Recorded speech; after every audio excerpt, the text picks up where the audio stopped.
with neighborhood. Bukasa Parish has 28,000 people. Bukasa tuliba tumitwale ibili mukanana. It's a big number as a parish. So the security of 28,000 people matters for our country. And as you know, our area was identified as community policing area. Community policing okuteka munkola yatandikira wano waffe. Now, if we are not okay, that means other areas could be worse, because we are supposed to be better than other areas because of that policy of government. Tubadde bulungi era tukyali bulungi naye embeera etandise okutabukamu katono. Within a short time, Richard osobola okuteeka wali ebifaananyi nga njogera tulaga ki ebifaananyi. Kano you can see we have a CCTV. Him plus another female lady, they were attacked by border. They were attacked, only saved by a guard of a nearby house who came out very fast with a dog and a panga. So the two border guys ran away, but after stealing their property. Now he's recovering. We thank very much Kaferoma for the treatment they've extended to him, amounting to about 6 million.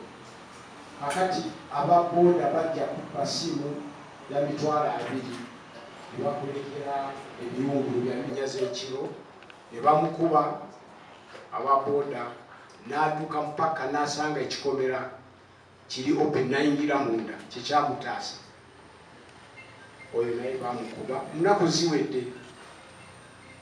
Then tujja kulaba ono ye kati muwala wa Kaferoma naye gwe bakubako katono. Oli musirikale bwe yafuluma nga bamaze kuba oli. So this one was not hurt seriously. She is also among the victims. Kakati wano you can see njagala mulabe wali katono eyo scan bakuba omwana w'essomero obeera kumpi osobola kulaba omutwe gwatika. You can see the head, the fracture of the skull. Ono basasula million 30 million mu Ruby Hospital eri Lugogo okujjako omusaayi gwali guyingidde mu bwongo. Bamujanjaba naye tetumanyi oba anaatereera. All that just to steal a phone. Kati ono abadde talina simu, yalina akatoki kamutwalo gumu. Ono mwana w'essomero n'2,000 mu nsawo naye kati family esasudde million 3. Then this is the one kati yono gwe omutwe bagwasa omutwe. Here just on our road, Kironde Road. Next.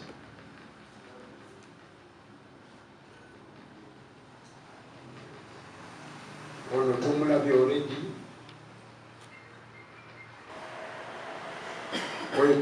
already. Kati kyenjagala okutegeeza ababoda bajja ne bakuba abantu ne batuleka bubi n'ebisago by'amaanyi. Kati oyo muzungu bamulumba bisana Kironde Road. There were 3 borders, abantu 6 naye yali ku border naye alina laptop baga. Kati baagala laptop bwe bajja ne basala border ne bamugamba boye laptop. Muzungu naye nagamba lwaki mbawa laptop yange mwalimu ebintu bye bingi n'agaana. Ne bamukuba papers ne bamumenya omutwe, enyindo, amanyo gonna. Era yalemala kati otakyali muntu mulamu. He spent a lot of money for operation. Ono waliwo omuwalawo, this lady abadde ava wali wansi ku restaurant yayita wano kati ekifaananyi twakikwatira wano n'agenda oyo wa boda oyo n'amugoberera n'amukuba peva naye mutwe gonna ne gwatika ennyindo jo era yagenda waaba Australia okumujanjaba naye ku mukisa mulungi twakolagana ne poliisi ne ttiimu yaffe ya intelligence netumukwata yono oyo yakuba obukyala oyo bamuyita Toloba ava Kibuli twamukwata nga tukozesa enkola ya NRA Residence Intelligence Led Policy. NRA gyakozesa President Museveni gyeyaleeta netumukwata. I hear he has been sentenced to 40 years. So we thank the judiciary on that case.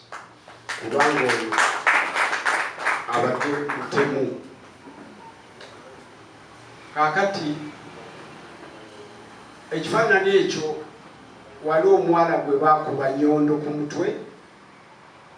Omuwala bamuyita ekyo ono eyamukuba oyali awo kirungi yakkiriza.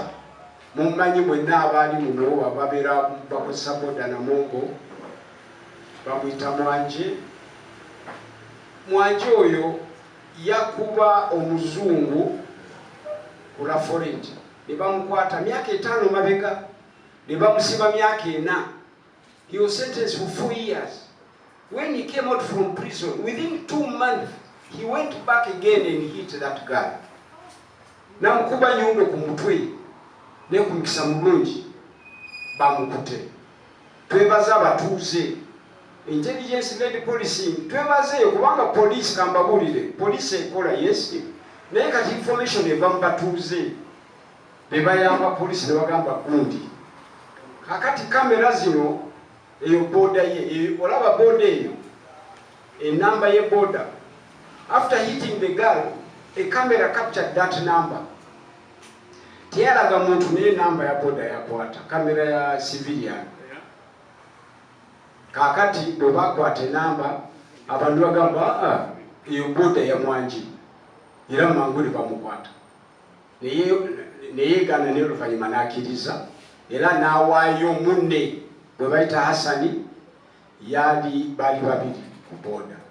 So they have been arrested. We thank police for that. They are now in Kabalagala. Ono omusajja ono omulabo akukana kato.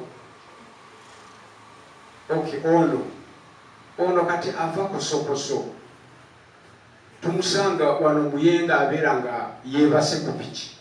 In the morning, you can touch him, he does not even wake up. That is deep sleep. Oluvanyuma ne tumuzukusa nga tulowooza oba afudde batuyita ambulance naye yeebase ku boda. N'agamba nze mbadde tumuddemu katono. Naye kati kirabika bano bakola kiro then ku makya ne beebaka ku boda. Tebapangisa na nyumba.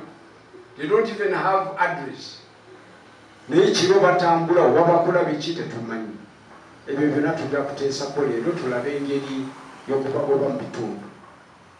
Ono ye Hassani ono akulidde wano waffe ono wansi awo akulidde awo naye abadde n'oli Mwanje okuba omuwala ennyondo.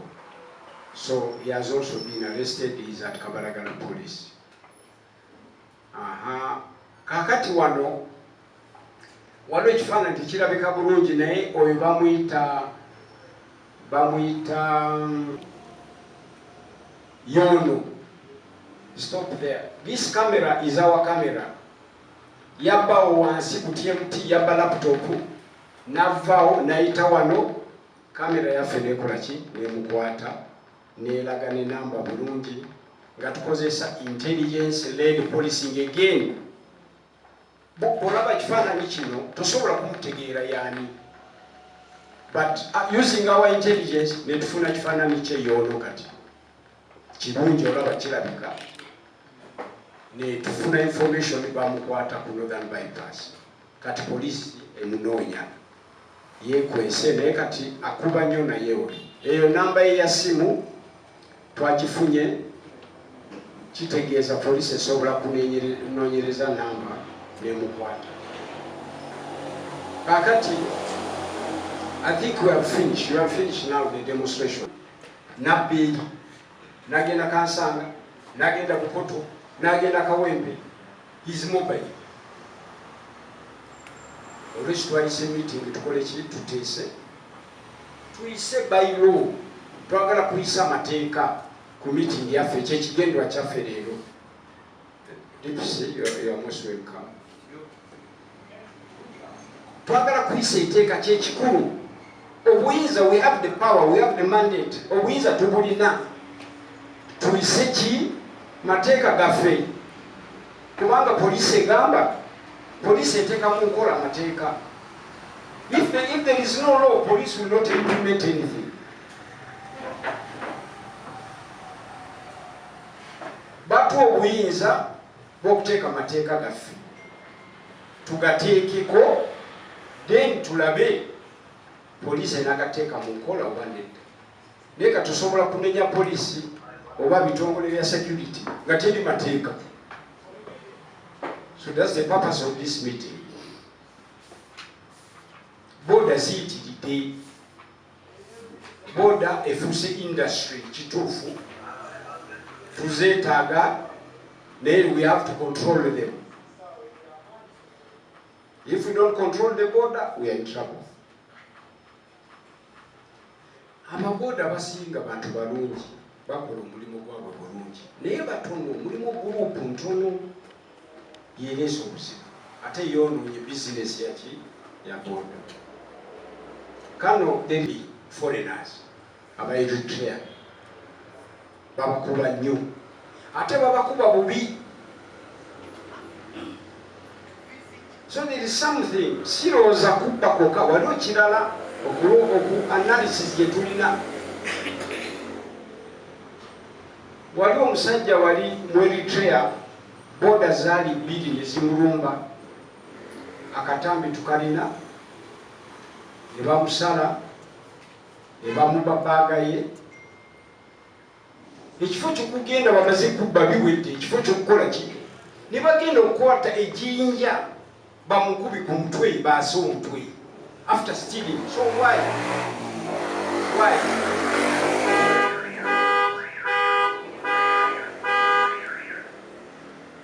Now there is something different, something else behind stealing. They steal, yes, but they also want to harm people or to scare people. They are putting fear in people. That's what we are observing. They steal, yes, but they also create fear and harm people. Kati oyo omuwala ogubakuba nyondo, he's a small girl, akola mu saloon. There were two men. You can just go and take the bag and the phone and go and leave her. Ne ate omaze kubba ate n'okuba mutwe kitegeeza ki? Waagala kuleeta entiisa obukyayi mu batuuze eri gavumenti. Bagambe gavumenti ekyakuuma ki abantu. That's our analysis. Era abantu batidde wano tebakyatambula. Muyenga wano batambula nnyo walking evening walk. Ne kati batya. Abalala bagambye tubawe enkoni.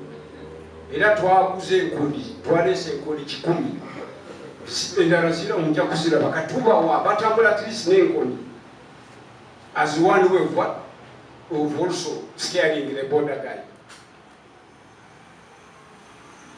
Kakati twagala kirala tuteese leero security si yabwerere ssebo. There is no free security. Security comes with a cost. Lwaki tuzimba bikomera? Kwewala ababbi. Lwaki oteeka kyeniringi? Lwaki oteeka CCTV? Ezo zonna sente. Lwaki okuuma oleeta omukuumi n'akukuuma lwaki? It is security. You want security. Security does not come for free. akati teeka litukiriza okusoloza ssente mu kitundu kyaffe for services like security. Twagala kutandika security committee motorize za border size bigere za bigere kati it has been taken over by development. Kati ababbi bali ku border kati boli ku bigere unabakwata go bali motorize. So we have also to plan a motorized security committee tukozesa ababoda baffe nabo balawule kiro tubasasule. That's how we shall manage insecurity of borders. Kati lero tujja kuyisa etteeka lyaffe ssente meka tujja kusolooza tukole risiiti tubawa abantu bali ready okusasula ssente bangubira masimu bagamba sebo tuli ready tusasule poliisi etukuume naye teeka tekusasula poliisi kiba kirala. Ffe tujja kukola security committee izaffe zikolagane na poliisi so that we improve our area. NRM government yatuwa mateeka yatuwa ki tugakozese yatuwa obuyinza LC obuyinza tubulina. Let's use it. Tetujja kulinda government ejje tupangire security committee. RDC yatukiriza teeka litukiriza tukole security committee zaffe tubasasule balawune ffenna tukole ki tulawule mu kitundu we improve our area. Kati meeting yaffe kirungi kati n'amajje mwegali. Kano we thank you very much. There is a team of commander liwano babeera kiwa bodo oyo yenyigira mu boda but is not. He calls himself a border but is a thief. Kati abutubajjewo mu bitundu byaffe tuyise teeka kwekyo tukontrolinga aba border aba operating mu kitundu kyaffe. Kirungi nti omwami wa KCCA ali wano. KCCA mwatugamba mulwaninga program y'okuregisteringa border stages n'aba border. Kirungi nti mwami Zimbe woli ojja kunnyonnyolako katono a meeting. Naye nga ffe tubadde tulina idea ne batuuze ffenna abali wano nti mu zones ze tulimu tutandike okusala amagezi agalaba nti border operating we tuli zirimu bantu abali safe. Betusunsula abaana betumanyi yetugamba nti abaana baffe wano bo balungi. Kubanga ekikulu kyennyini abamu aba border batukuba wano obutayingwa. Ogenda omukwata ng'agamba nze nva Kawempe omulala nfa Nansana. Kati ajja kwonoonera abaana baffe bennyini abali wano omulimu. Kati ffe nga abakulembeze twagala okuyamba abaana baffe abalungi abali mu kitundu kino aba border. We want to help them make their business safe. Kati awo mwami Zimbe nkuwa omukisa otubulire biwe atuuka ku bya KCCA. Mbaniriza nnyo buli omu mu kiti kye bakulembeze bannange abakubi b'eddembe na mwenna abaliwo. Okusooka neebaza nnyo chairman Haji Yasin olw'okutegeka olukiiko nga luno lulungi nnyo. Nze ndozibwako ebyabwe nga tebalina musango. Omuntu akola ssente mu bulungi naye ne bazimutwalako ate mu bubi. N'olwekyo olukiiko nga luno nze nkakasa nti lujja kutuyamba okutaasa embeera n'okukuuma abantu baffe. Kakati registration eya boda esaana n'etandikira mu ffe ffennyini aba LC mu zooni zizaffe mwennyini. Nze ndi chairman wa Kijwa village mu Bukasa parish. Naye ffe ffennyini ba chairman n'enkiiko ezikulembera LC tulina okukakasa border stages ze tulina mu bifo bye tukulembera. Si buli wa border nti ajja kuva eri ateeke mu buli kakoona stage. tulwanyise stage eziriwo nga teziri mu mateeka kye tuba tusooka okukola. Ekyokubiri, bantu ki abakolera ku ezo stage? Omuntu ava e Nansana oba e Kawempe oba e Kibuye ajja akolere mu Kijjwa village mu Bukasa parish, eri gy'abeera teri bifo gy'ayinza kukolera. Era bw'anaaba akoze obuzibu tusobola omulondoola. Bano ab'omu kitundu abasulamu mu zonizi zaffe tusobola obbalondoola kubanga tubeera tubalina nga ffe abakulembeze era nga twabaligesitalinga mu registration books zaffe. Ye registration esooka. Ekirala, balina okuba n'ennamba, tulina obbawa ennamba. Namba emu kutuuka ku bantu be tumanyi tulina ababooda 5 mu kitundu kyaffe, tutuuke ku namba 5. Ng'omuntu wazza omusango, oyo gwatutte oba alabye ng'oyo atwala omuntu, asobola okugamba nti simumanyi linnya naye ennamba nnya gwe nalabye ng'atwala omusaabaze oyo. Tusobola okulondoola nga tusinziira ku nnamba ze twawandiika mu bitabo byaffe era ennamba eyo twagiwaani. Ne tusinziira ku ekyo ne tunoonya omukozi w'ekikyamu. Ekirala tuyinza okuteekawo uniform nga ya Bukasa parish, Bukasa ward, ne tukola uniform y'ababoodaboda baffe nga kuliko tusazeewo kala ya uniform, tusazeewo ebiwandiiko bye tuteekako ku mugongo oba mu maaso, kuliko ennamba y'omuntu oyo probably n'ekifaananyi kye nga kwekiri twakikubako. Omuntu atwala oba asaabaze omusaabaze abeere nga amanyiddwa, n'omusaabaze abe safe mu ndowooza ye, kubanga ogenda batwala omusaabaze naye ng'atudde ng'atatudde, ati oyo amutwala kubanga tamutegeera. Naye bw'abaako ebintu ebyo bye tuyinza ffenna okulabirako nti eyatutte oyo ye gundi abadde ayambadde t-shirt bweti n'ennamba eziriko ze zino wa Bukasa parish. Nze ndowooza nti ebintu ebyo senga tubikola tusobola okugyawo obumenyi bw'amateeka mu baboodaboda mu kitundu kyaffe. Ekintu ekirala, nze ndowooza kino kikwatibweko ne poliisi ne gavumenti yonna. Abantu ababoodaboda batuyambye nnyo era abantu balungi tubakubireko mu ngalo. Naye bayingiddemu abantu abakyamu. Omuntu asobola okuvayo ku lw'e Masaka n'ajja akampinga wano mu Bukasa parish nga ye mwabbira naye nga tetumutegeera. N'olwekyo ne gavumenti etuyambe eteekewo amateeka, buli kitundu kibeere n'ababoodaboda baakyo bwe bakukwatira gy'otakolera tolina ky'okolayo, obeere ng'ogobwayo nga bw'olaba abatakisi. Abatakisi atakolera ku Kawempe takolerayo, atakolera Muyenga takolerayo. Lwaki bodaboda buli emu ekolera bwetasaana kolera? Tunaakuma tutya abantu baffe? N'olwekyo nze nsaba tuyise by law to protect our people. Thank you so much. Hotel buli omu alina okusaininga ng'omwana bwe tumusayiningira ku ssomero nti bazze okunnona. Buli gwe bawa omulimu afuna kanyama wanaamunonanga ng'asooka kusayininga nti katuzzeeyo waka. N'abaana ababbi tebatera kuba abantu nga bali babiri abasayidi eno. Buli omu afune munne kubanga olugendo lw'ogamba nti nze nja kwetambulira okitegeeza abeera kumpi. Aba alina buli omu okujja okusayininga kanyama wanaamunona paka waka. Ekyo kijja nze ndaba kijja kuyamba naye kyogamba nti bodaboda emutwale. Na bodaboda bamukubirako endala nga yeze nemukuba nga toli tategeeza. Kati bakuba kuna babiri.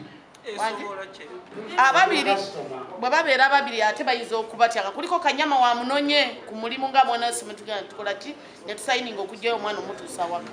At the insecurity of a certain area whereby I think there is another area which is not mentioned until. If we are discussing the security of an area around Bukasa parish, we have to involve all sides. So I'm hearing this one, these issues concerning a gate, concerning this, but me, I come from a slum area, and that is down deep in Namuongo Zone B, and in Kanyogogad in Yoka. And in all the discussion we are discussing here, I'm looking at that some of them are left out, yet we have no gates. And another thing, unfortunately, we have no cameras around our villages that can monitor to know, like now you've showed us this road. The cameras were doing it. So I think that before we look at that, let us know that each Ugandan is mandated to be secure and protected without discrimination and segregation. So let us first look also, let us involve the side where I'm coming from, because they are also citizens of the area and they deserve security. And two, I look at the registration of the border cyclists. I don't know what KCCA was doing, because they were registering, I think, some of the border people around Muyenga division and around Kampala district as such. And as the warden is there, and I think that in our bylaws which are amended, we are in a constitution, that is the constitution, I mean local government act, where we are operating in. And I think we have to look into how many registered border persons were there in present, and where are they coming from? Are they coming from Bukasa Parish, at the Muyenga division, with the warden and the chairperson yourself, to see that we can have a proper registration? Because if we say we are now going to register multiple registration, let us first consider and look at the way around and how were they registered before and how are they operating? How is the KCCA doing the work? Boundaries are border muzoni zaffe teziri clear. What the KCCA has gazette, but the borders boundary they are not clear. Onagamba ndi wenu ne wa chairman yazina amugambira ofe twamala odduku registering ati twagala kumanya.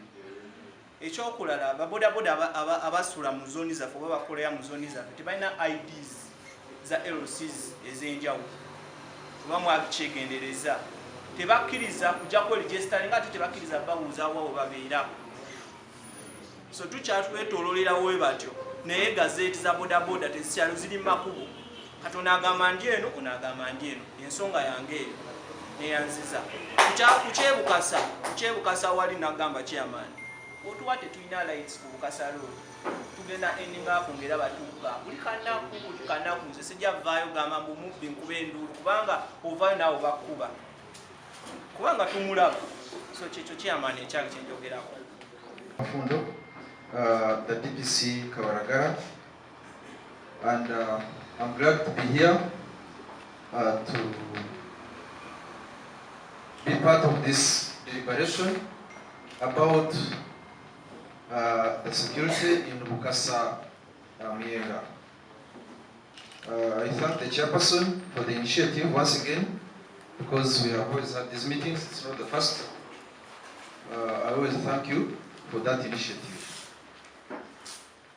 I will not say much, because the people we've been meeting together with are the same people I'm seeing, and we have talked a lot. I've also listened to very good ideas from you, and there will be no need to repeat the same. However, I just want to give an insight, rather highlight about what we're talking about. There has been this problem, especially in the month of, towards the end of December, end of the year, and part of January, where we registered most of these incidents. And in part, it was as a result of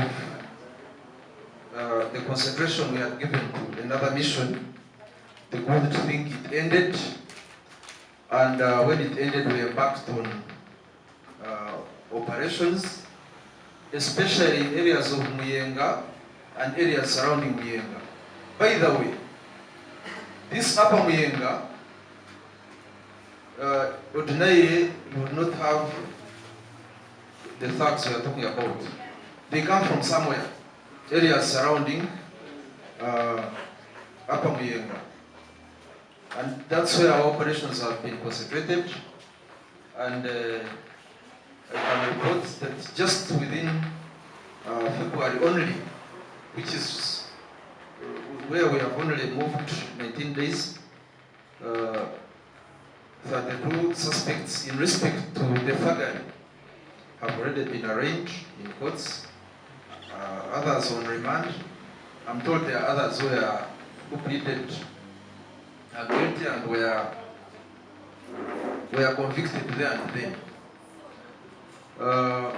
We still have another 10 in custody, and they should be appearing anytime soon, maybe tomorrow or the day after tomorrow. So, of course, it's still work in progress. We are continuing with our operations. And the patrols, we have heightened patrols. I think you must have observed that, and we intend to maintain. Because of these deliberate efforts, I can confidently say that the rate of incidents has significantly reduced. Of course, our ultimate aim is to have the rate of incidents at 0. And working together, that can be achieved. On the issue of the community initiatives that we are talking about, including the bylaws, it is welcome. Where you think that the general laws may not serve the purpose for the peculiar needs of a certain community, the bylaws suffice. The good thing, we have a technical person, he will guide the process so that we don't make a mistake. Because in whatever we do, there is a hierarchy of laws, on top being the cardinal law, which is the Constitution. Now, from the lowest, which is a bylaw, the ordinances and so on, you must ensure that the law made is in conformity with the superior laws. He hinted on it. Let's not be excited and make mistakes. We will make the law, and it will be thrown out by the Solicitor General, and you go back to rectify, which is wasting time. So we must be watertight from here at inception.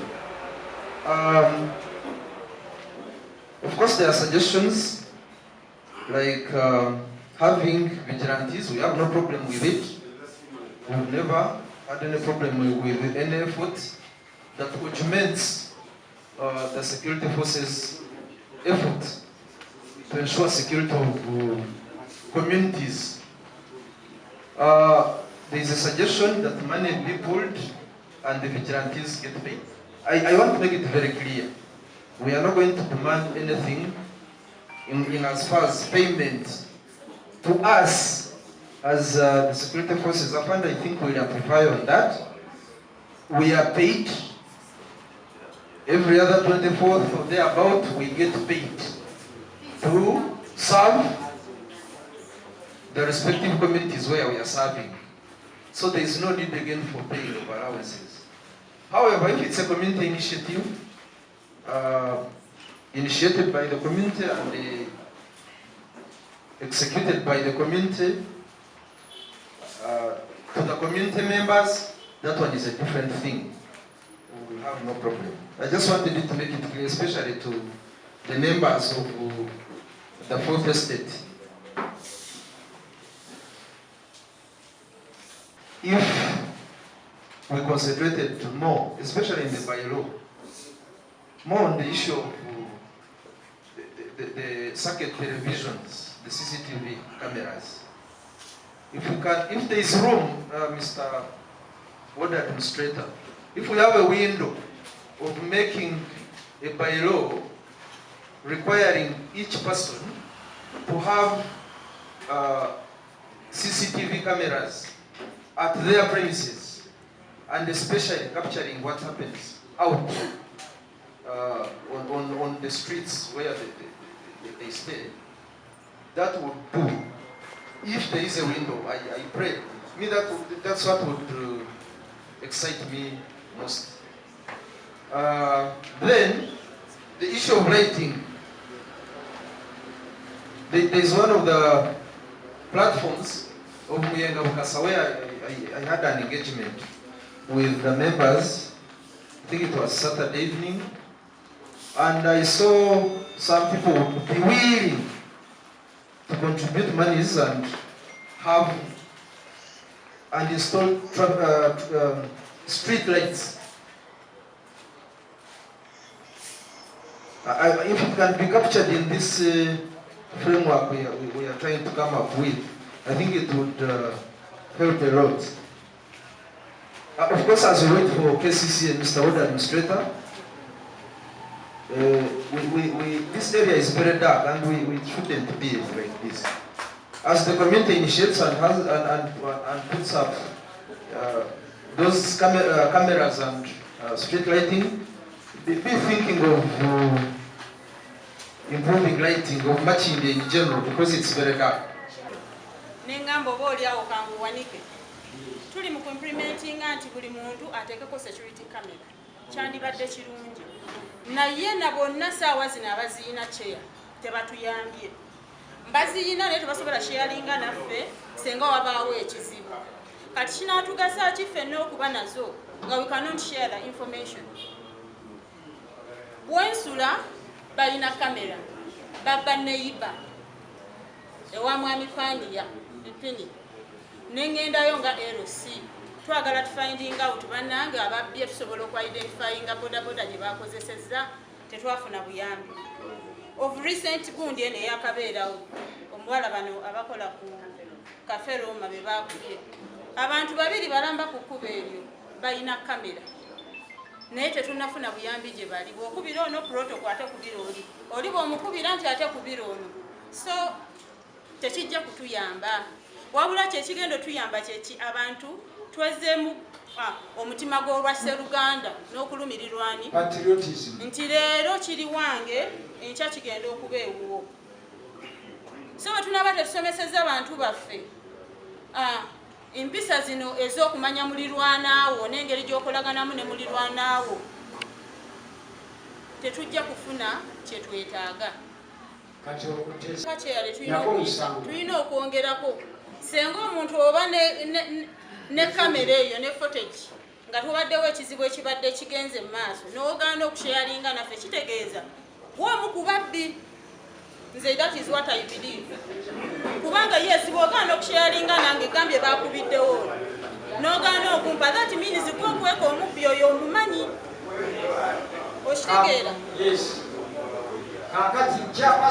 Isa abatuuze mulimu gwaffe LC okuregisteringa abatuuze baffe naye tulina obuzibu ku apartments zino zigambibwa nti zirina abantu abakulu ate mainly tulinako abatali bannayuganda bannansi kati gwe nanyini apartment bw'ogaana LC okutegeera bagwira bameka be tulina mu kitundu wabaawo question mark.